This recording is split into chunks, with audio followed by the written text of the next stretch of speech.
This is Judge Joe Brown, and we're listening to We All Be News, news-free Dixie for the 21st century. We All Be Radio is proud to have on a person that's truly beyond category, Sister Martha Dixon.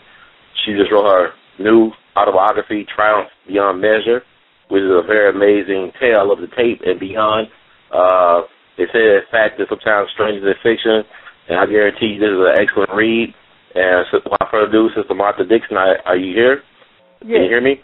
Oh, well, We All Be. It's an honor to have you on. Well, thank you. Thank you for writing this, not only writing this story, but also living this incredible story about your life. You actually you came from a family of 20 kids, grew up on a 40-acre farm in poverty, but still you were able to rise above and beyond everybody's expectations, including your own, to become the designer, the official designer for Hillary Clinton when she was First Lady of Arkansas, as well as First Lady of America. That's true. Did you ever imagine, I'm going to ask you this, did you ever imagine yourself reaching these type of heights as far as business? Well, no, I never dreamed that I would ever be the designer of Hillary Clinton's. It was just amazing. Well, I say you are simply amazing, because here you are, you come from a family of 20 kids, and just reading the book, I get a great idea of your family.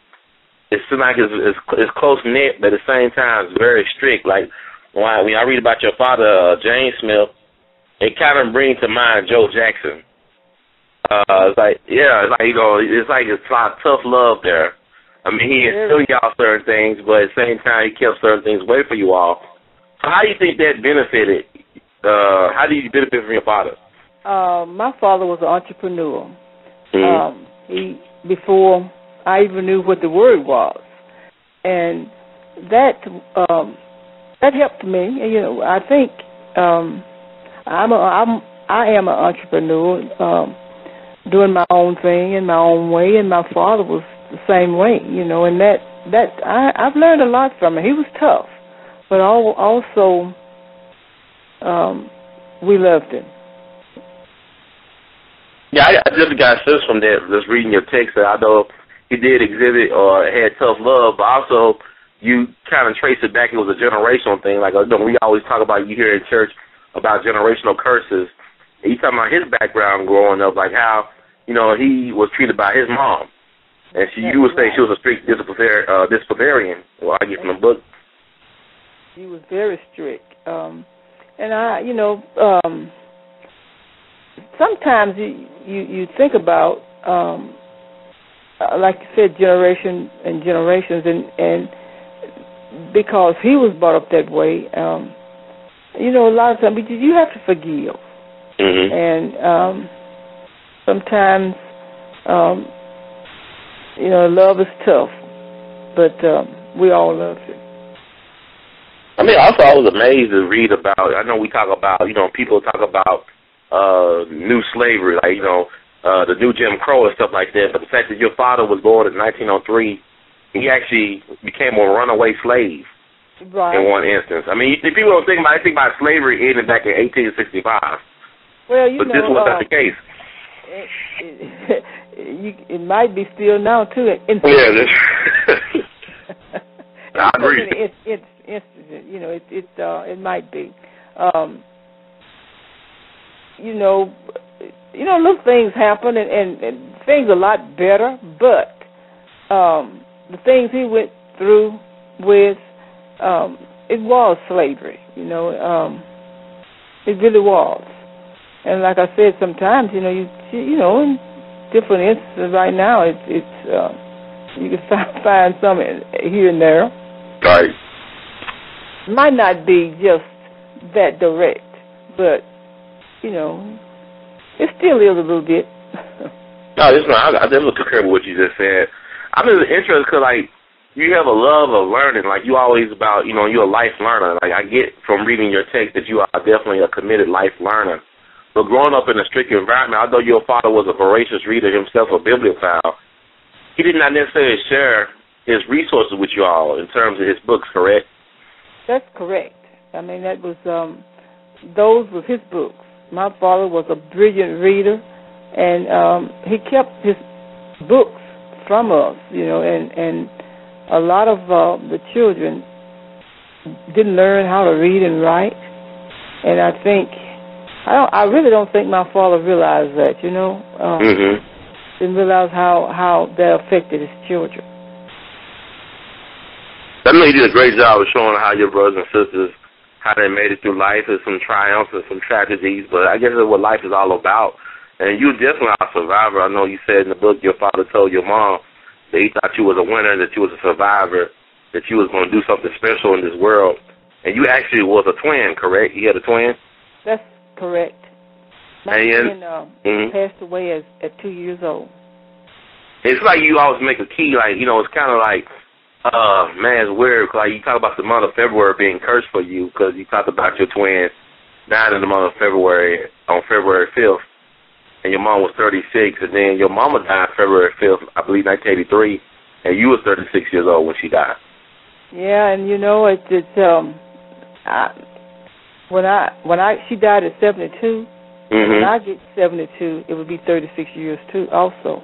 Do you believe in that type of stuff? I mean, like, is that stupid? No, I don't believe in it, but I don't know. It just kind of it bothers me sometimes. But I really don't believe in it. I try to put it behind me.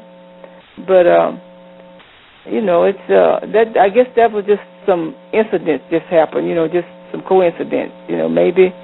I hope so. Anyway. Yeah, I hope so too. But I'm just glad. But you know what I was thinking when I was reading the book, like how you had these memories. I mean, even though you were small when your twin passed away, you was like, I was barely 2 years old. But do you feel like, in a way that because I look at your life is so rich and illustrious. It's like you see, like a quilt or like a fabric, like a cloth or a clothing item.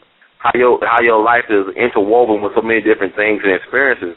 Do you feel like you live in your sister's life as well too? Like, I don't really know. I spoke today at Russellville. And I was telling them how I'm so motivated that it's and it feels like I have a fire burning inside of me that it can't be put out.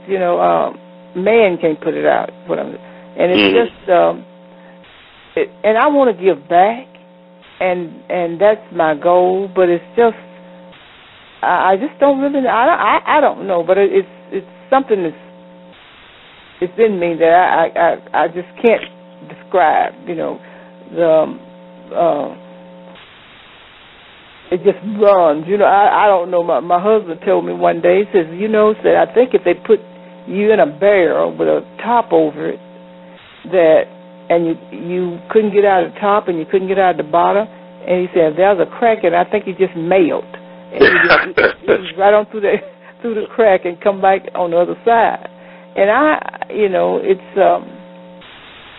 I just don't. I don't know how to describe it. I really don't. But it's. I feel like you're very. It's different motivation. You're very tenacious. I mean, you make a way when there's no way. Like your husband said, you'll find a way to get out the barrel, even with a lid on it. But the fact that you was willing. I mean, the fact that you were not going to be denied an education, and regardless of y'all had to pick cotton and y'all went to school half a year, and how folks made fun of you when you was first going to school and of your family, and like when you wanted to become a fashion designer, how Henderson State didn't have the fashion degree or whatever, and you was willing to risk it all on a correspondence course which had a 95% failure rate, and you completed the 3-year course in 2 years.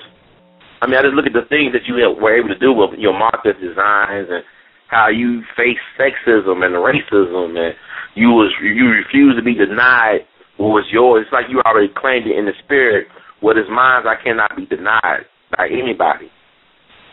Well, and I just think, it's needed. Cause I talk to people now, because you talked about in your book, like, how people got all these resources. If you're a young person, you got so many resources. But at the same time, you have all the skills and the talent, but not have the right frame of mind or the right mentality. And I'm trying to figure out, how did you get that, like that mentality, that resolve?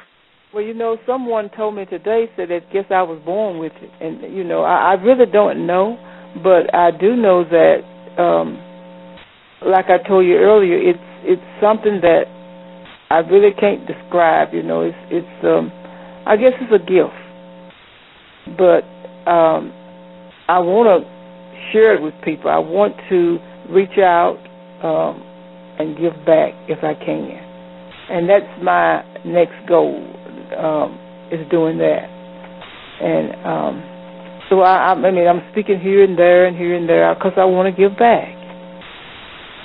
I got to give back. I've been so fortunate and so blessed until, you know, it's incredible. I mean, it definitely is incredible. I mean, just to read. I mean, trying to figure out how the story. I mean, it's kind of like the movie Forrest Gump. You know, like the character he gets all this good luck of running into the right people at the right place at the right time. Mm-hmm. But it's like, to me, like you had to work your way. Like everything you got, you earned it. You know, even the things you couldn't get, you work hard for them. But the things you got, you certainly earn what you got. You know, and like to me, like it is very inspiring because there are a lot of people, especially a lot of young black women, that don't have a positive self-image of themselves. They don't see themselves having anything, creating anything, being anything or anybody, even though they are somebody. And I talk to them every now and then, but it is like I wish that all of them could read your book and figure out something for themselves, because your narrative, it reminds me of the biographies or autobiographies of Booker T. Washington or Frederick Douglass. And it's like a Horatio Alger tale, so to speak, but it's real. And I think people need to know about it. I mean, it's fascinating to know that you was able to rise from poverty to like the highest, you know, reaches of your profession, and also, like you said, give back, but become politically active. And this all came from your talent being the foundation, your creativity. Well, thank you. I feel that we all have a should give back somewhere or other, and that I want to give back. That's my gift. I've been given, so if I give back, that's my gift to the world. And if you read the view on the back of the book, that what Clinton said, Bill Clinton said about me. If you read that, it says, "I've been a blessing to him and Hillary, and I will to you. I want to be a blessing to the world. Tell you the truth, if I can." I mean, ma'am, you have been a blessing. I mean, you have your life is a testimony to that. I want to ask you why now? Why write your story now? What was it about getting it out there right now?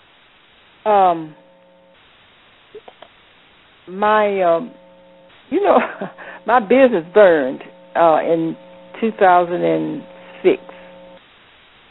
After it burned, I had created that business, so it was just like I lost a child. And it took me, I guess a couple of years before I realized that if I don't write my history, it would be lost too. So I decided to sit down and write my history, because as we know, as black people, history, it just get lost. Yes, ma'am. And if I didn't write it down, it was going to be gone, and I didn't want my history to die like that. You're so right about that. My son, I always had told him, all our lives, kind of tell him how we grew up and this and that. And he's 36 years old. Mm-hmm. After he read the book, he actually cried. He said, "Mom, I didn't know you all went through all of this." Well, we've been telling it all our lives. But see, when you put it down on paper and then let them read it, then they can see. It's different than telling it. Mm-hmm. Because when you tell something, it get destroyed and get lost. Yes, ma'am.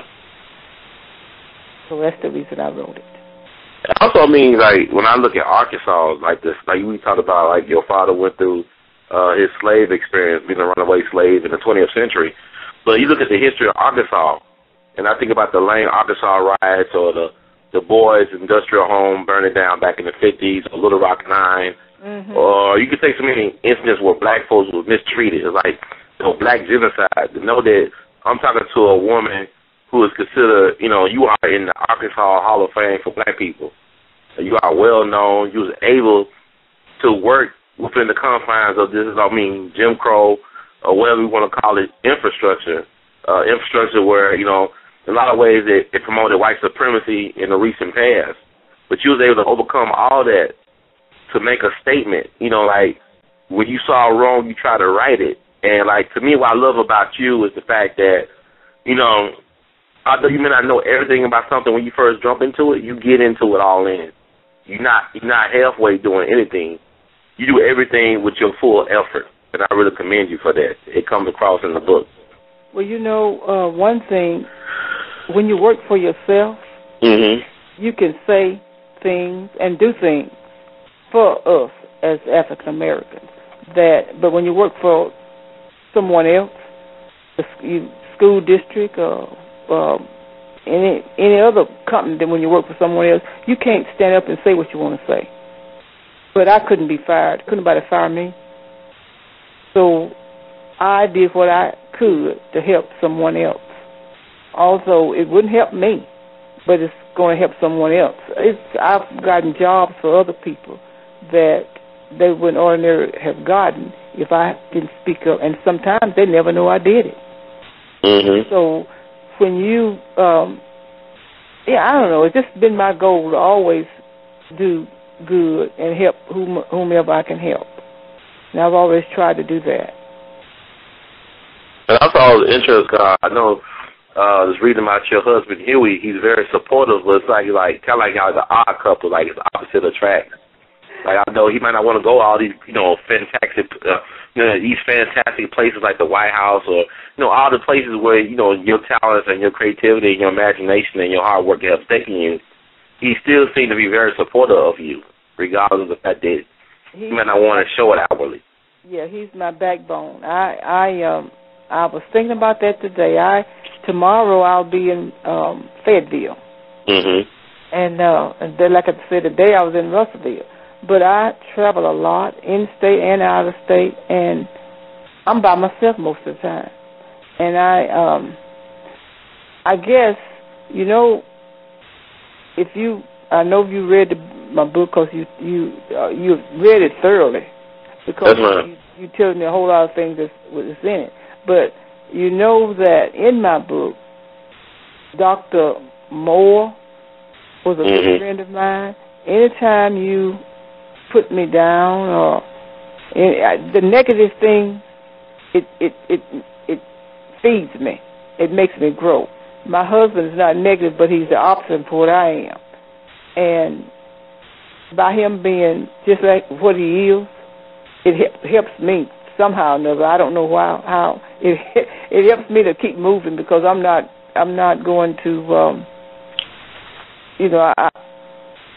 he moves slow, so I got to keep stepping, you know. Yes, ma'am.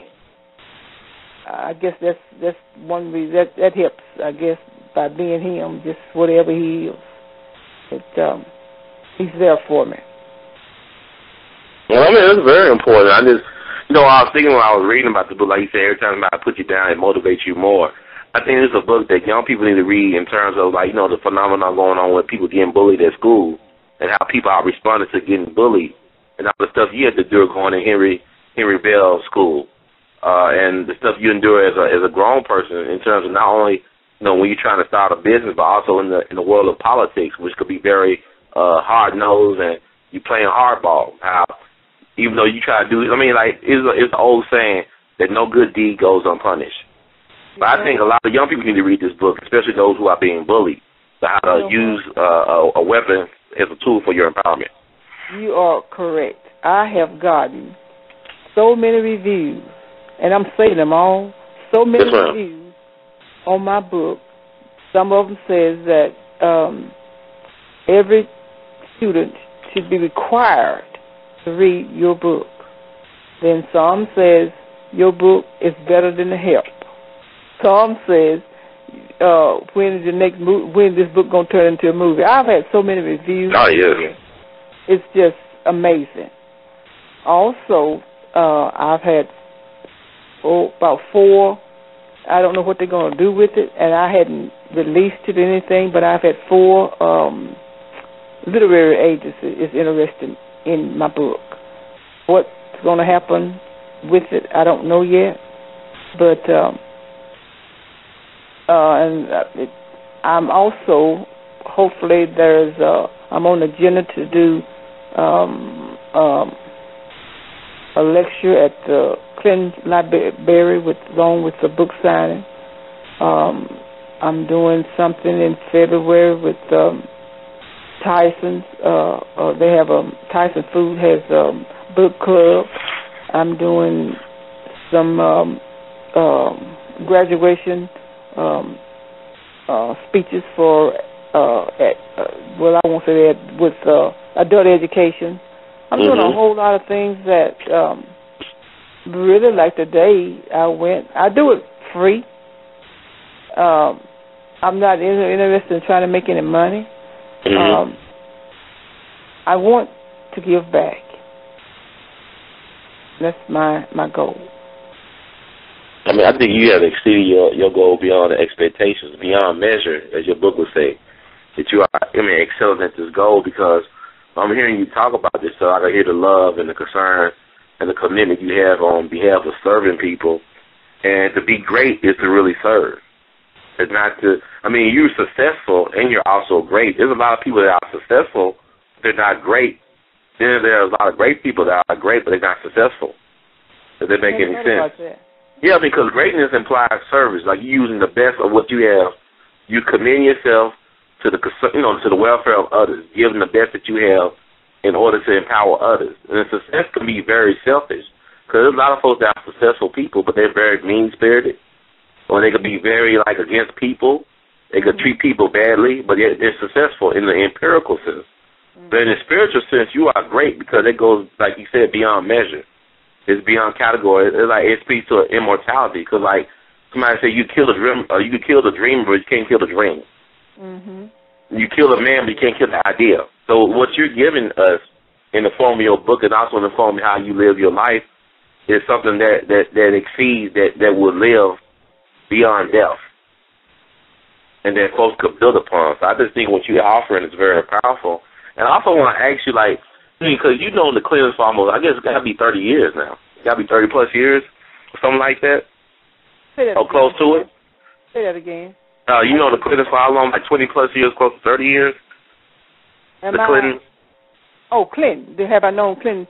Oh, yes. I know in the 80s, yes. Yeah, so I want to ask you, how are they, as friends and also as business associates? They're very good, very, very good friends. I saw them. Clinton had his 20th anniversary the 1st of October, and I saw he and Hillary both. They're both friends. I got big hugs from them. They're neat people. Both of them are. If you read, and I know you read this, but one of the hardest things in my life wasn't the hardest that I've done, I was the only African-American superdelegate when Obama and Hillary was running, and I was Hillary's co-chair campaign person for Arkansas. And Obama, first black president, running against Hillary Clinton. Well, he wasn't the president then. That was hard. Everybody was jumping ship. Being a superdelegate, that was really, really something. People was going to, was for Hillary, and they were going over to Obama, and people, were just jumping ship here and there, and that was kind of that wasn't easy for me. Obama's black, and I wanted him to be president, but I had committed myself to Hillary, and we've been friends, and I wasn't going to go back on her for no reason, and I didn't, but it was hard. I bet it was. I don't envy your position, because like you said, people every time you try to go shopping, it's a 30-minute shopping trip, like you said, would turn to almost 2 hours. Because you asking questions about, about the campaign, And, like, I want to ask you this, too, because I agree with you. It was because they called Bill Clinton the first black president. And was it hard for you to see how the media was portraying Bill Clinton, how it was like a backlash? Like, they were trying to seem like he was a racist or something like that. You remember in the primaries how they portrayed him like he was being condescending to black people and stuff like that? Was it hard for you to take? Yeah, that was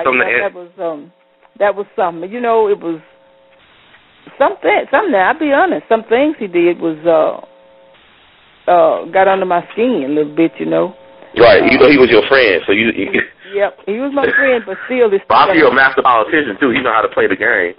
Yeah, he does. He really does. He's a nice. You know, and a lot of things he would say. You know, kind of. It got under my skin a little bit that he couldn't but you know. Anyway, things finally worked out and smoothed out. So he's the only white guy that's in the Black Hall of Fame. Oh, really? Now, he's interesting. But what do you think about, like, you in politics, like, people would say, well, Bill Clinton, he put more black folks in jail than any president in history. More black folks went to jail because he sat on the crack and coke policy. Like, he said you get more time for the crack than you do for selling cocaine. And he apologized for that. But what do you think about some of the revisionist history on Bill Clinton in terms of race relations?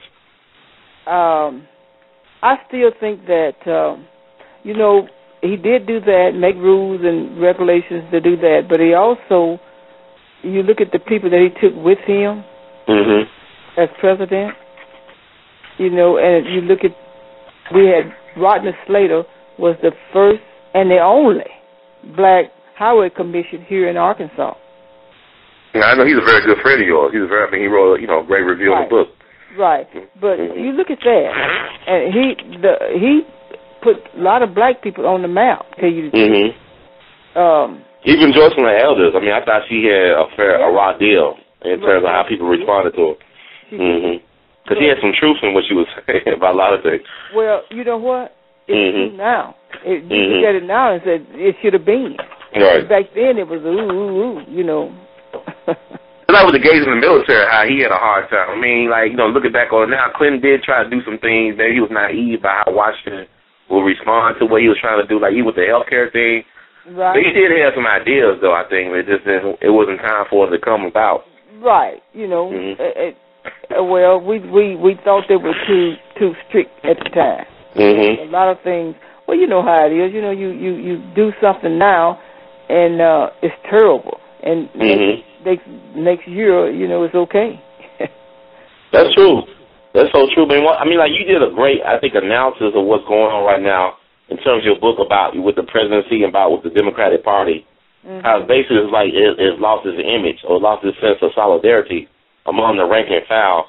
And I think you just did a very acute analysis about what's going on, not only in state party politics, but how people are doing things.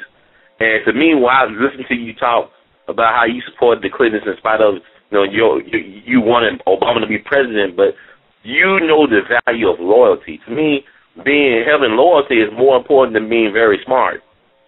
Because loyalty will help you survive in tough times. And also it speaks to a person's character too. So the way things are going now, because I know just reading your book and just listening to you talk, I think a lot of people need to read your book, especially people of color, because how you try to build the help fund and raise funding for the headquarters for the Democratic Party of Arkansas, and how other folks came in, they didn't know what they was doing, and you learned through trial and error how to get things done, but yet they want to take credit for your hard work. You notice I didn't put no names on that either, did I? No, man. You got a very sharp political mind. That's why I appreciate you. You know how to operate. If anybody can read it, know who they are. Right. But I didn't put any names there for that reason. Let me tell you something that bothers me.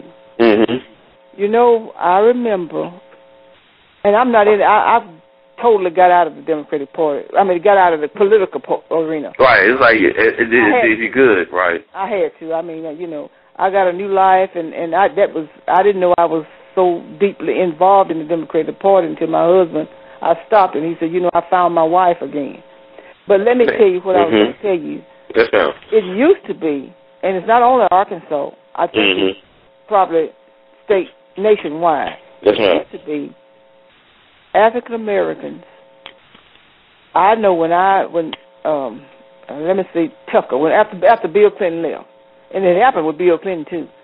The legislators, the black legislators, when they wanted somebody to have this position, or wanted somebody to be here, or wanted somebody to get this or get that, they would go to Bill Clinton and say, hey, this is a black position. We want to make sure that this black person has it. If they didn't, then the legislature would stick together, and things he wanted, he didn't get. The governor didn't get. And that is the way things used to happen. You know, we would stick together. We had power. Right. Now we don't stick together. We for ourselves. We don't. It's terrible. We don't. If we want something, I mean, we just don't. We don't get it because we don't stick together. And when you lose your power, and I don't know whether they don't know that or don't care that they're so out for self. And you can't do that and make things happen. Well, actually, you think the lobbyists have changed the way the game is played? Like, you know, people on K Street, like all this money. Is it too much money in politics now? It's a lot of money in politics. It really is. And is that a problem?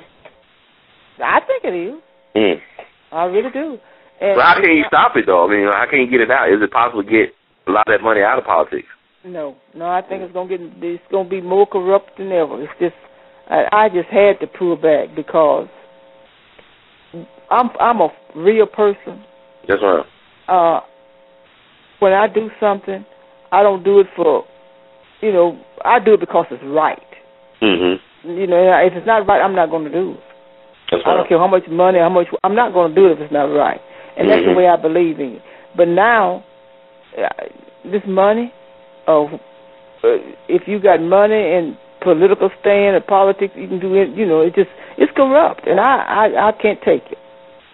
So it's best for me to just kind of pull back, and I'm so glad I wrote my book because it gives me something to do and something to give back, and it's not, you know, no hurt. I don't want to hurt anybody. It's just, you know, it's a good thing. Well, it's talking about, like, you know, I just look at, you know, you talk about Huey.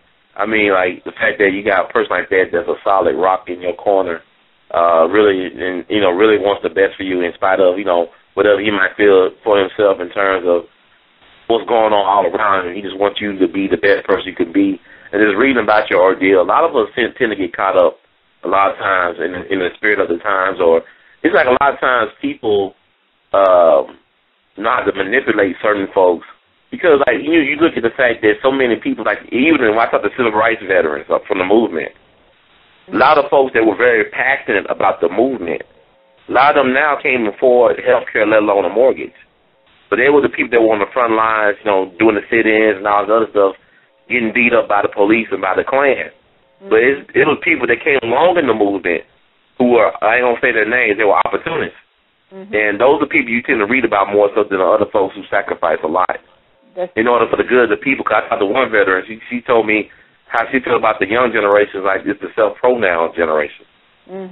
You know, it's not about, like he said, it's not about for the greater good. It's not about sacrificing so that everybody can have a peace. It's about some people that's being out for themselves. And that's what I'm talking about when we talk about greatness versus success. Because I think about Dr. King, that they were able to build that $100 million memorial to him in Washington, D.C., but when he was walking the earth, he spent so much time and energy trying to get people to give money to the cause, to try to raise that money. I mean, the money that they pour in for, you know, tributes to him after death is ridiculous versus when he was alive and trying to do things for people. He could barely get anything from a lot of folks, especially corporations that he talked about that wouldn't hire black people back in the day. That's true. They writing the bigger checks. So let me get off my platform, but you just really bring this out of me, because I want to ask you this, too. I mean, you're a designer. I don't want to lose track of the fact that you designed the dress for Hillary Clinton when she was First Lady of Arkansas, as well as First Lady of the nation. And, you know, it was a big ado about Michelle Obama, how she, you know, had her inaugural dress. She picked a person that a lot of people feel like she shouldn't have picked, not because he wasn't talented, but because they felt she should have went with an African American designer. Mm-hmm. So considering that it was a very historic moment. Yeah. And what was your feelings about that? You know, I don't get carried away about black and white. Mm-hmm. I get carried away about right. Mm-hmm. I feel that she had the right to choose whomever she wanted to choose. Just because she was black, I don't see I don't see me personally that she had to choose a black person. I mean, you know, that's, you know, I don't agree with that. And it's just the way I feel. You do what's best. Yes, ma'am. Give me all I ask for. Whenever I go to do something, don't put a white person's feet two blocks beyond mine. Put us on the same starting line, and then I'll give her a run for the money for whatever I'm going to do if we're in the same trying to reach the same goal. You know, just don't give her an advantage. Right. And with Michelle, you know, I didn't see me personally. Like I said, I didn't see nothing wrong with who she chose. If that's what she wanted to do. You know, I mean, I don't think she choose. You know, don't do that. Don't go there. That's my opinion. I mean, it's something. I mean, it's coming from a person who knows about that type of stuff. I mean, your word has weight, you know, in terms of what you're talking about. And I also like that. I mean, it's so much stuff that we could talk about in terms of maybe just your career, and also just your life stories is very incredible. It's very inspiring because you talking about, you know, having a fair footing, but you never had it fair. You know, our system seems all about advantages, and the more advantages one person has, the less they want to share with other people. And the reason why I said it, because when you were talking about fairness and starting at the same starting line, like the fact that all the hell you had to catch, you know, you was good friends with the governor of the state of Arkansas, all the hell you had to go through just to get a business loan. From the council, like you talked about how it took you, I believe, 18 months to get a loan, whereas it took this white person that you knew only a couple of months, I think about 3 months, to get him a loan. True. That's true. But at the same time, you prospered where he failed. You know, that helped me to succeed because they didn't even think I could do it. Mm-hmm. If you read my book and read it real fine, all of my life, people that try to take things from me, even my twin sister. My mother had 2 breasts. She had one. I had the other. That's right. She would take mine from me. That's the truth.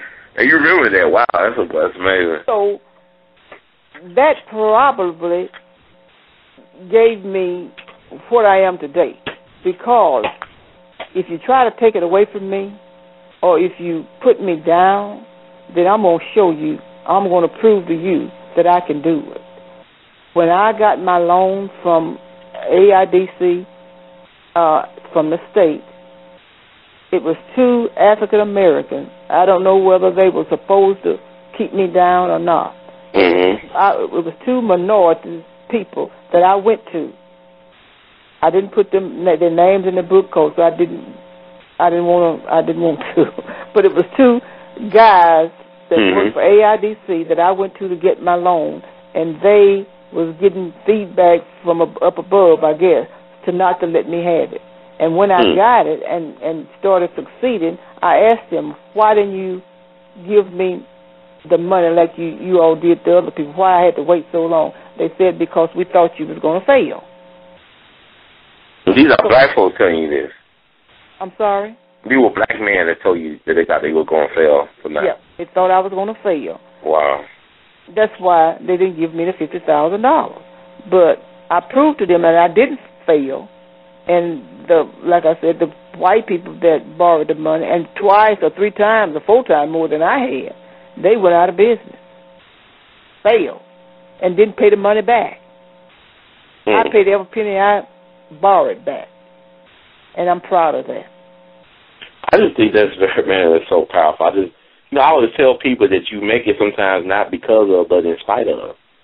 Right. You don't make it because you got all the support in the world. Like, I came to the conclusion recently that some of the most brilliant people that's walking the earth or who are living among us are always underfunded when it comes to the development of their ideas. That's true, too. And that's the way the world works, but you can't get discouraged because, like, when I hear you talk, I mean, you are so powerful. This is your testimony and you as a person. And I look at the fact that the reason why you are able to succeed because you made a way when there's no way. You know how to create something from nothing. You take, pieces of fabric and make a gown for the First Lady of the United States of America. I mean, it's like you're like an alchemist. You know how to create opportunities when folks say there are no opportunities. You know how to will things when folks say there's no way it's going to happen. I mean, you just have this unbelievable faith in yourself and your abilities that I wish a lot more of us would have, especially black people. And I'm looking at the economic times right. Well, right now where everybody's looking for a job instead of looking for their purpose, looking for their calling. That's and right. To me, it's like you found your calling, your purpose, but you had to go through some adversity. And a lot of us are afraid. We got told, to run away from trouble. To me, you ran towards it to find what you were looking for. I always tell, I had a lady come up to me today and she said, my child, she's graduated from college. Mm-hmm. She's working at this position, but she wants this other position. All of them is connected, but she wants this other position. Mm-hmm. She said that you're so powerful, so what can I tell her to do? I told her to stay focused. You stay focused on what you're doing. If you want this other job, you still stay focused. I said, you do what you can do to get it. And I said, once you do what you can do to get it, don't give up. Mm-hmm. It'll be there, and you'd wonder sometimes, how did I ever get it? Don't just stay focused. So that's one thing that I tell people, and that's the truth. All of my life I've stayed focused on where I was going, and if it get dark, you know what I'm talking about. When it gets dark and you think you can't see your way, you still stay focused. You go back and regroup. And maybe that this way ain't the way to go. You go back and regroup, and you still come around there, and you still gonna get where you going. And that's just it. I mean, I do. Well, I'm sorry. I'm sorry. You can't lose your focus, your point. I just you're amazing. Like, you're like a godsend to me in terms of, like, it's so many of my friends and stuff we're going through. I mean, like, this is kind of like, for us, this is our Great Depression right now.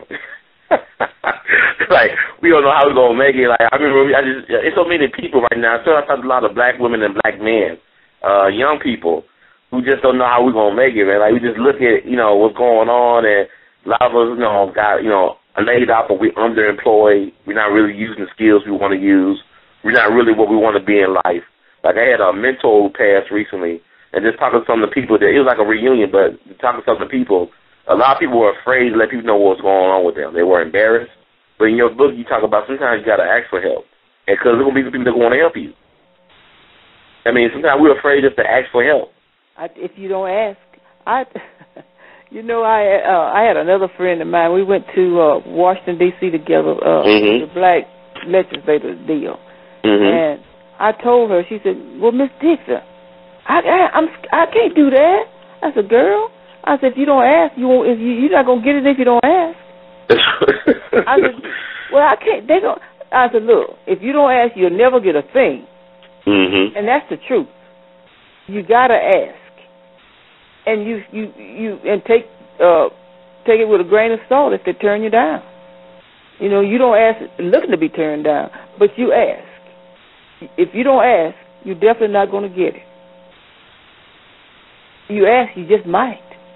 And I tell you what, very few things in my life I've asked for and didn't get it. It's the way you ask too. And people like to help you. They do. They like to help. But if you don't ask, you won't get it.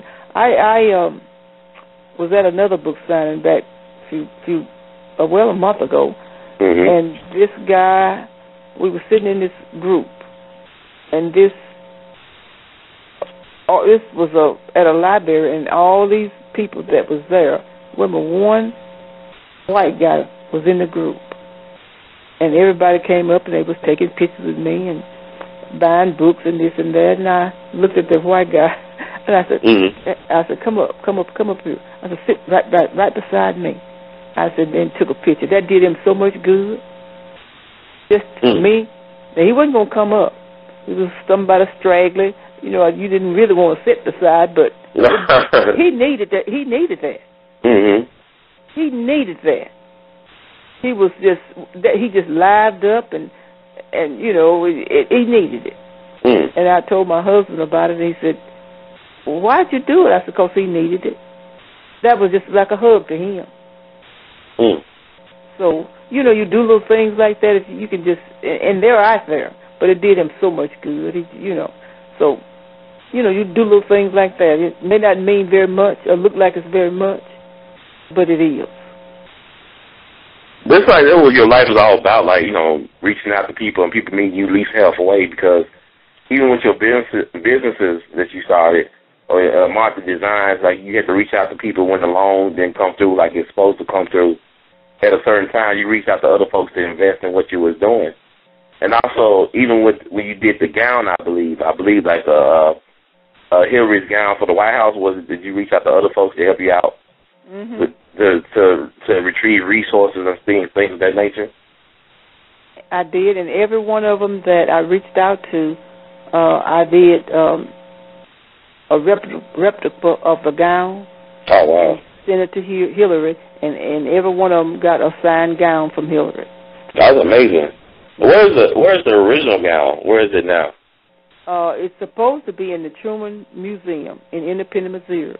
And I've been told that it rotates from library to library, and eventually, you know, it don't stay, and eventually that gown will come here to this library. When I say here, I mean Bill Clinton Library, and then it'll go to another. This way I was told that it usually happens, you know. So. Okay, I had a friend. She used to work in D.C. She was in L.A., but she was out in D.C. recently. I believe she saw one of your dresses that you designed for Hillary. Oh, she in the Smithsonian somewhere in D.C. She probably did. I have the one I did for the Arkansas gown. Now it's in the old State House, and it's on view year round. You know, people can go see it year round. But you know, it's a compliment. It's you know for that to happen. I mean, it's amazing to be honest with you. I mean, you're so humble, and I mean, you're so accessible and stuff, and you're so humble about your achievements. These were like things that they didn't want you to have, and you got it. I mean, things that people that look like you didn't want you to have. It's sad. You know, I just think people need to read this book, because when I read it, I talk to so many different people. Like I said, people like they're struggling. They don't know how to, you know, find their purpose. They're afraid to really step out on faith in order to do something, anything. I mean, they're beautiful on the outside, but they feel so terrible about themselves on the inside. But they feel so afraid, and they just, I mean, most of the people of color I'm talking to, a lot of young sisters I'm talking to about what's going on. It's just really unfortunate, but to read your story was so enlightening and so inspiring for me. You know, it shows me that, you know, sometimes, like Edison said, when you quit, that's when you're closer to your breakthrough. It's all about perseverance and using a setback as a setup for a comeback. And you just kept coming. Like you like one of them horror film characters. They thought they killed you. You keep on coming back. Well, you know, young man, I would love to meet you one day.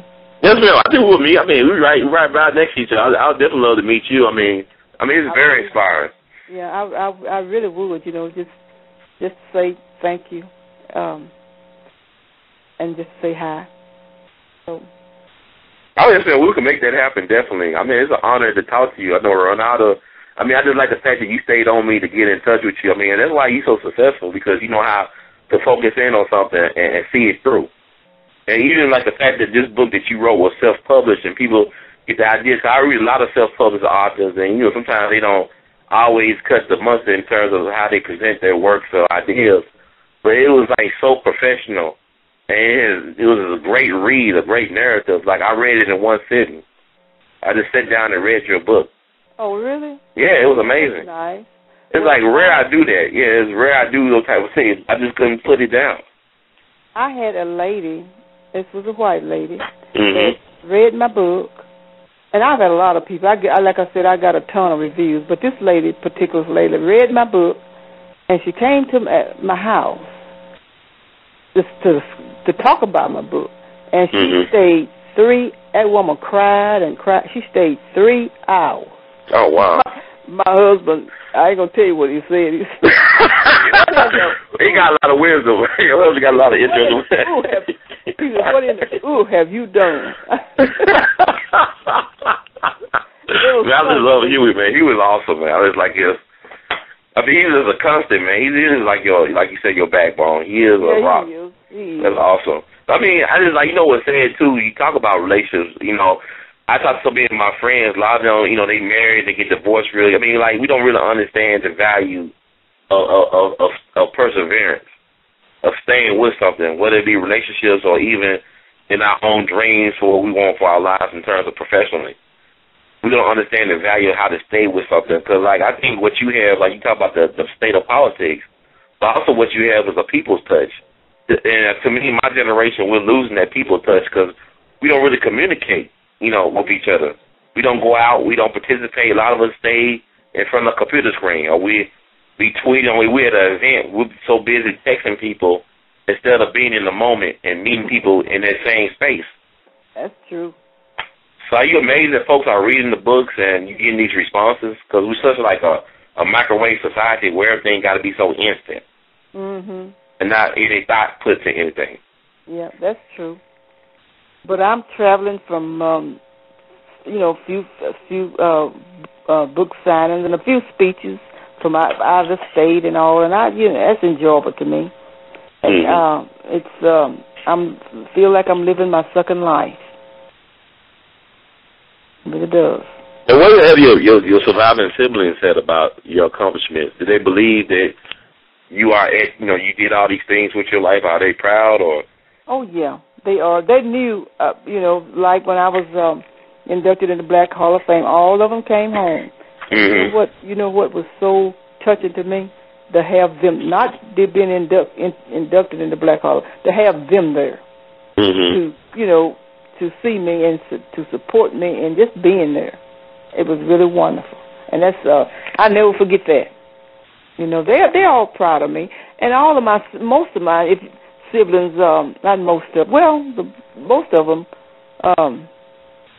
went out on their own to do their own thing. You know, I guess we got that from my father. I told them today, they asked me why was I an entrepreneur. I said, well, my father was an entrepreneur before we even knew what the word was. I said he was a father, a peddler. He raised his own vegetables. He's a preacher. He made medicine and sold medicine. And really, we had a spring water before we got our water. And we would draw our water, put the bucket down and pull it up by the rope. And we would fill up a keg, and he would take that keg when he sold his vegetables. He'd take that keg with him down, and he would sell water by the dipper, a nickel a dipper. And just think what would have happened if back then, and now they sell bottled water. I mean, he was ahead of his time. Yeah. He was ahead of the time. Yeah. So that's where we got our entrepreneur from, from him. So we all got a little of our mom and a little of our father, so in us.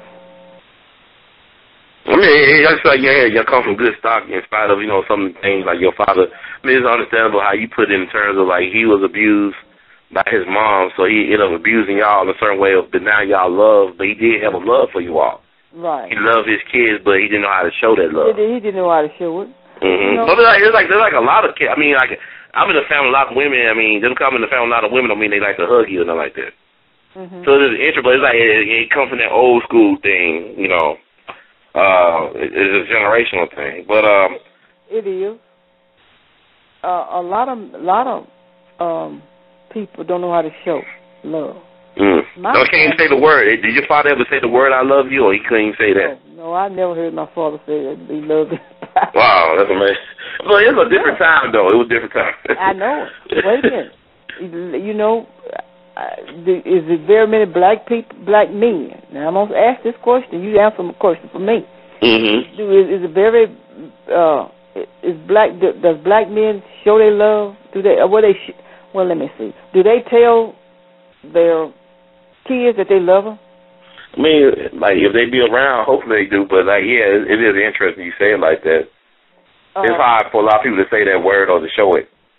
Yes, it is. Now, I'm going to tell you, we are the huggingest family. Mm. That's good. That's a beautiful. Is that in response to your father? I'm sorry? Is that like y'all hug so much because of what y'all didn't get when y'all was younger? Is that the reason? I guess not, and we hug and we kiss, just a hug. Mm-hmm. I don't know. That's just a thing we have. We're going to hug you and kiss you. And that feels good to feel wanted, though. It feels good.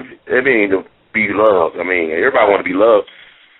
And I have a habit of, I don't think it's probably not a good habit, but I have a habit, sometimes if I know a guy or a woman, they stick their hand out, and I might give them a hug. Mm. That's just part of me, I guess. I don't mean it harm, What would be the response of some people that wasn't expecting a hug? What was their response to getting a hug? I know you probably give good hugs. You give real hugs. Hey, the men don't mind it. Men don't mind it. I bet they don't. White men, black men, they don't mind it. Oh, yeah, you're a nice looking woman. But sometimes, I hug a woman, too. And sometimes, every now and then, you get that, get stiff. Right. So I know that they don't want to be hugged. But I've done my job. I mean, I feel good about it. But I know they don't want to be hugged. That happens. But I don't go back and hug her again either. I got you. Well, what's the secret to a good hug? I always want to know what makes a hug a great hug. What's the difference between a great hug and a bad hug? Now, when I hug a man, I put my hip out, Mm-hmm. I don't hug him just straight in front. Right, I got you. I don't do that. I always hug him on put my hip out and hug it. Yes, ma'am. But a good hug is the hug in front. And, that's certain people you can give a good hug to now. My husband. I got you. You got to be discreet, right? Yeah, he would deserve a great hug. Yeah.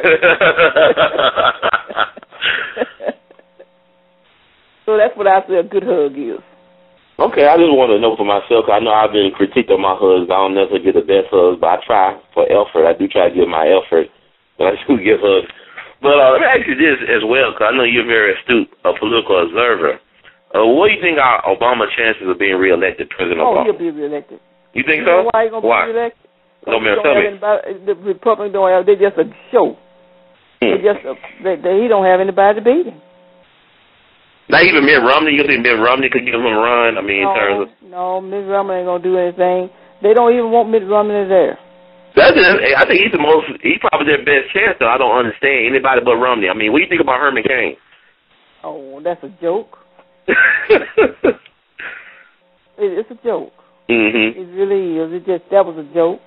And Newt Gingrich is a joke. All of them, but the Republican Party they're just pitiful. Mm. That's why he's gonna win. He ain't got nobody to run against him. Oh wow! The Republicans, they do not want Mitt Romney. Period. They don't want him because he's a Mormon. I don't know why they don't want him. But you said a Mormon, like why? What? I mean, like Jack Kennedy was a Catholic, but it's different between Catholicism and being a Mormon, right? Because of the right. It's a big difference. The origins. I just kind of like interest. I don't think they. It's a big difference in their religion. I don't know whether because he hadn't had but one wife, but they're I don't know what it is, but it's a difference in being a Mormon than it is, the other religion. What made Obama survive? People trying to align him and say he was a Muslim, or that he went to a radical church. Reverend Jeremiah Wright. What helped Obama then survive the religious question? What did he do? Yeah, well, what did he do in order to survive that? A lot of people were saying, Listen, Obama's a cool dude. Have you met Obama in person? Yeah, he's a cool dude. He's a cool dude? He's a cool dude. Uh-huh. He really is. I tell you what, when he was running, being a national committee woman, you go to all the national stuff. Mm-hmm. And when he was running, he came to the national, one of the national meetings. That man was just like a rock star. Mm. I'm telling you, he's just a cool dude. So you still feel that way now? I mean, do you feel like, what do you think about his presidency so far? I mean, in terms of what he's done some good things and done some things that I don't approve of, you know. Mm-hmm. But so do every other president. So what about? Yeah, go ahead. I'm sorry. I just look at things like that, you know. I think when he gave this stimulus money, that was a bad deal. Well, wait a minute. I won't say it that way. Mm-hmm. It was good to give it to like General Motors and all that stuff. That was good. Give it to Arkansas and give it to Tennessee, all these other states. What did y'all do with the money? I can tell you what we did. I don't know. Really, I saw people building the highways, whatever. Tell us. We pissed it away. Most of it. You know, we did. We didn't use it for what we should have used it. That money was supposed to be creating jobs. We didn't do that.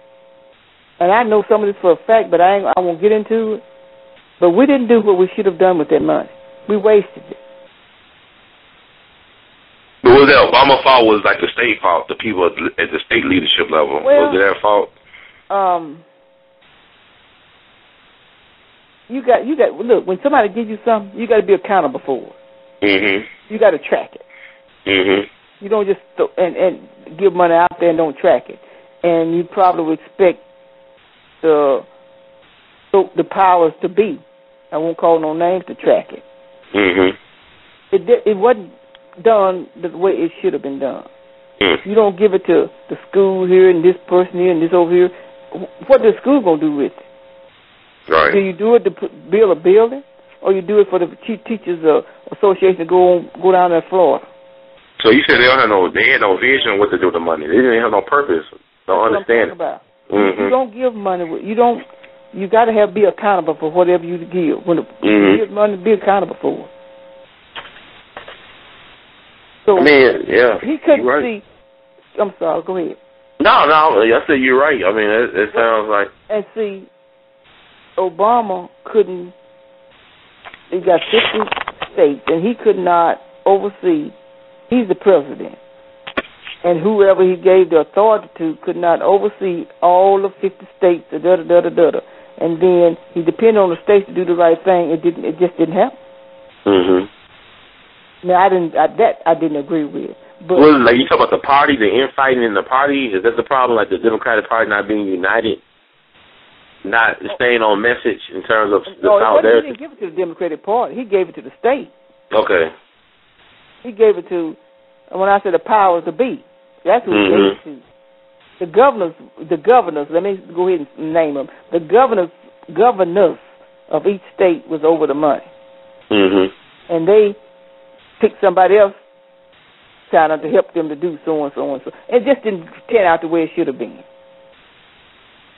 Yeah, but do you think like a lot of people like just looking at the scene in D.C., the Hill, have you ever seen any type of, president go through what Obama went through in terms of trying to work with his Congress? Oh, no. Not even Clinton? No. Nobody has ever been treated like Obama has been treated.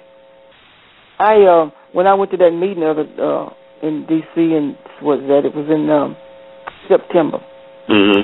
Obama was there, and I had a book I was going to give to him. But the crowd was so thick, you know how that is around it. And I didn't get to give him the book. But I was sitting at a table. I had it already autographed and everything. I knew I wasn't going to make it that, before I left home. I won't deny you anything. You probably be able to get the book to him eventually. You just got that will. I will. But anyway, what I was going to say was the crowd was so thick, so I didn't give it to him. But, I did give one to. Well, let me go ahead and tell you this. I had it already autographed, and a guy was sitting at the table. Told me, said, "Well, I'll buy that book." And I said, "Well, Obama's. I don't care." He bought it, and he read it. He took on the plane. He said, He emailed me back and told me it took him 3 hours and 20 minutes to read the book. It's a great book. And he said it was good. But back to what I was going to say, I gave a book to A.L. Sharpton. Oh, did he read it? Did Al read it? Well, A.L. gave it to the little girl, woman, or whoever he is, whoever he has with him. I told A.L., I said, A.L., you owe me a favor. And he said, he know what he owed me a big favor. He know what it was. You know what it is. Yeah, he know what it was back then. And he didn't forget it. And he said, yeah, I do. He said, what you want me to do in return? I said, I'm going to give you this book. I want you to read it. And every time you get a chance, I want you to talk about it. You know, you got these radio stations, your own TV. You can prompt my book. Right. I hadn't heard him. I don't know whether he was going to do it or not. But anyway, I did give it to him. I mean, you planting seeds, though. I mean, your life is all about planting seeds and, coming the right season to get that harvest. Like, you already know about that. Yeah. And it like my book, it might be 5 years from now, but somebody will pick it up. And me, personally, I believe it'll be a movie. It'll make a great movie. I mean, it's like, I can see Oprah Winfrey or somebody like that. I mean, she got her network and she needs some material, some movies, some other stuff to fill up, that network slots. And so I think your book would make a great. I mean, it should be in a book club if she had a show still. Yep. I've been trying to get it. I did send her a book. Tell you the truth, what I did. Back in 1987, I wrote Oprah a letter. And I saved that letter. She wrote me back. Oh wow! And I saved that letter. And I made a copy of that letter and sent her another letter with the book, with my book. But I know Oprah is busy, and I know it probably was in chapter 13, which is the trash can. No, I don't think so. But I don't think she really got it, because I understand that. I don't want to ever get too busy or too big or too whatever not to take time for all the things that's around me. For instance, when I call a person, I expect for them to call me back. I don't want to ever get too big for not to call a person back. Yes, ma'am.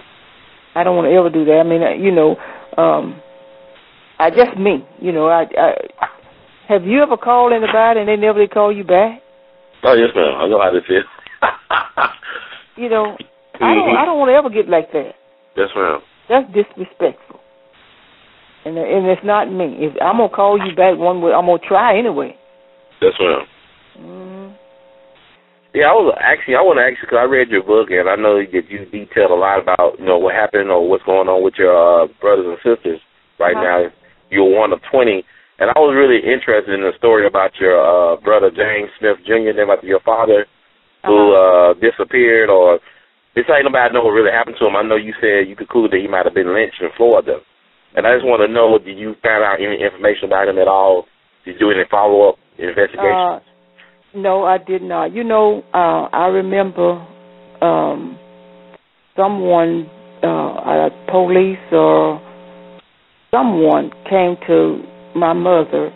I was a young child, though, but I remember and was inquiring about him. And afterwards, my mother, I don't know, I don't know whether he was lynched or whether he was killed in the military, but I know that he was killed. He was killed. I never did find out any details about how it happened. So there was no go ahead. I'm sorry. I'm sorry. Someone said that he looked at a white woman and looked at her, wasn't supposed to be looking, I guess, and they lynched him. And this was in Florida, or you don't know where? Okay. No, I do not. So there was never no formal letter from any military organization anywhere? No. And nobody. And your brothers and sisters, you y'all talk about it at all? Are y'all curious about what happened? Well, I'm very curious. I don't know what happened. I was young. I remember seeing my brother one time in my life. And I don't know whether was he leaving when I saw him, but I remember seeing him. Other than that, I don't, he was so much older than I was. And I don't remember anything about it. Well, was your father alive at this time when he disappeared? Or? Yes, he was. And your father did, that was his namesake. Did he show any emotional response about what happened to his son? Or? Any concern? Well, you know, back there then, he was concerned. But back there then, you know, he had so many other children, and, you know, it just kind of disappeared, you know. It just, you know, never did talk about it anymore. So, are y'all certain he didn't have any kids, or James Smith Jr., y'all know he had any kids? I don't know nothing. I remember that, and nobody else knows nothing about it. This is fascinating. I know I don't mean to keep on. This is fascinating. That's okay. Yeah, I mean, like, you think Bill Clinton or somebody, I mean, he got some connections. Do you think he could help you? Yeah, I have some connections. You know, I thought about, I do ancestors.com some, you know. And I had thought about going that route just to try to find out to see, you know, and you can pay, you know, for that to happen. You know, someone, I have a picture of it. You know, he was young. But, you know, I guess you really have given me something to I mean, like, even with Bill Clinton and Hillary, I mean, she's the State Department and National Archives. I mean, you could really find out. I'm just so curious about that, because it's like something like, you know, it was just like when I was reading your book, I said, man, that guy is missing and nobody really knows what happened. And to me, like, the military, like, you know, you do the Tuskegee experiments. I know my grandfather, my maternal grandfather, was a Red Ball Express member in World War II.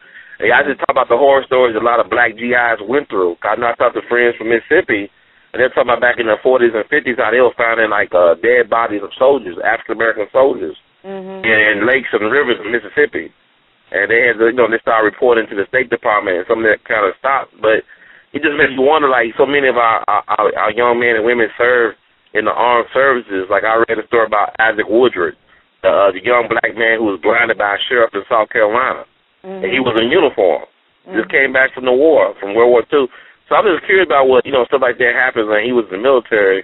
Was there not a cover-up? Because I know the military is very, very good at covering up the truth about things. I'm just wondering. You've really given me something to think about, or something to investigate.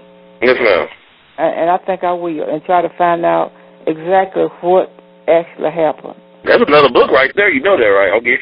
You just making these books, man. I'm just saying movie deals and all this. I want to ask you, but I was just so into our conversation that it kind of slipped my mind. But it's been on my mind since then. To actually, like, what James, I mean, you used to hear so many stories about people disappearing and never coming back. Right. Not knowing what happened. And I don't, you know, like I said, I don't know whether he was in the Army or whether, but I know they said, or whether he was in Florida. And I think, you know, I've done so much digging and found out stuff in my family that I really didn't know. Sometimes you don't want to know, right? Sometimes you don't want to know. You got that right. I said, I didn't know this happened, but I think I'm going to do that. I'm going to dig a little deeper and see what I can find. Like I said, if I want to, like you said, I could go to Hillary and Bill, you know. But if it didn't happen in the military, it's going to be hard to do. But I could pay. You know, you can do this ancestor thing, and you can pay, and they'll dig up what you want and give you the track and track it. Yes, ma'am. Technology is something else. So. Right. But like you said, you got to know how to use it, because, like you said, you had a mentality and you had a will to make it. And a lot of our kids have access to these resources every day, but they don't use it to what it can be used for in terms of investing themselves and making their dreams come true. Well, let me ask you a question. I know you're on the air, but you're taping this, but how old are you? I'm 31. Okay. That's amazing. And, you know, when I hear young guys or young women, African Americans, yes, ma'am, into their own business or doing something, it just really, it's nice. And you don't find it very often. We tend to kind of, you know, play dead, or I don't know what's wrong. Right, play false. We got no choice now. We got to create our own, because they don't got me. If white folks suffering, they can't take care of their own people. We just an afterthought. You know how that goes. So, I mean, in a good way, it's a good time to be alive, because it's forcing us to learn how to work with each other and learn how to create opportunities for ourselves. if we wouldn't take up the challenge. But we got to have the mentality that you have because, like I said, so many of us that got talents and gifts, but we don't have the resolve or a great self-image of ourselves. You're right. Being successful. I'm laughing. My husband tell me all the time that, you know, I'd lay down and play dead. A lot of people do that, though. A lot of people say no evil, see no evil, speak no evil, right? But that's evil in itself to be playing ignorant when you're not ignorant. Yeah, you're right. You already know the facts and the truth what you got to do. That's just a sin in itself to me. It really is, you know. And the world is out. It's out there. Just yes, ma'am. Get your piece of it. Yes, ma'am. You know, it's out there. Grab it. You know, and hold on to it. Yes, ma'am. Like you said, get in front of the bull, right? Just don't get behind it. Don't get dragged. You get in front of it. Yeah, you got that right. Lead the bull. Yes, ma'am. It's an honor to talk to you. That's really nice. Yes, ma'am. But it's been on my mind. So I got to ask you this question before I put this on the air. Cause I want to mix it in. And I read your book thoroughly. I really enjoyed it. It was very inspiring. You really did. You yes, know ma'am. What? You really, really did. All the questions you asked, you read that book. Yeah, I try to do my homework. Like I said, I tell people, I try to do my homework before I don't want to seem stupid. You know what I'm saying? So I try to give people respect, the subject matter respect they deserve, because you deserve that respect because you live that life. And, I mean, it hopefully inspire, you know, people for generations to come. Yeah. To really go out there and see something. Yeah, and I'm not through living it yet, I tell you that. Yes, man, I know you now. I'm just looking forward to the second book about your brother. That was really on my mind. I said, man, why? Because, you know, I remember Emmett Till, reading a story about Emmett Till. You know, his father, the only thing I identified Emmett Till's body was by his father's ring that he had. And, you know, what happened to his father was set up in the Army. Like, he was messing around with some white women overseas. And, he, you know, I guess a white officer that was his girlfriend or whatever. And they say, you know, he was raping white women in Italy, and they killed him and they buried him overseas.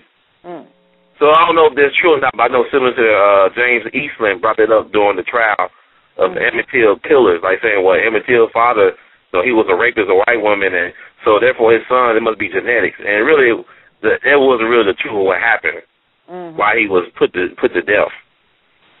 You know, but that's what they used as an excuse to, you know, eliminate him. You know how that is too, don't you? Yes, ma'am. I mean, I just talked to the soldiers back then. That's why I said, like, you know, even now, I mean, like, the military is good at covering up things that happen. Well, they do. They are. It's kind of sad, but that's the way it is. It is. It is the way it is. It is. Now, how can people get a copy of your book? I mean, it's a great book, Triumph Beyond Measure. What would be the best way to get a copy of your book? They can go online and do www.triumphbeyondmeasure.com. So we got triumphbeyondmeasure.com. Okay, that's great. And do you have any last words you want to share with our audience? I just really appreciate this time you spent with me. Just giving me a lot of hope and wisdom and insight how, you know, you should live your life and, you know, you still live with honor and integrity and still make and become a success in this world, which is very awesome. I would say that whatever you do, stay focused. Don't lose. Don't take your eye off the ball. When you get discouraged, which you will do, because we all have challenges in our lives. Some of them are big, some of them are small. Don't take the bull by the horn. Don't take the bull by the tail. Don't let the bull trample on you. Get in front of the bull and lead and stay focused. You'll make it. That's Sister Martha Dixon, author of Triumph Beyond Measure, your autobiography. I know it's going to be a bestseller because it's already selling really well. And in the words of Duke Ellington, we want to say we love you madly, and we thank you so much for being who you are and staying true to who you are and sharing that with us, which is very much a gift. Well, thank you for having me on your show. I really appreciate it. And anytime, you know, I'm here.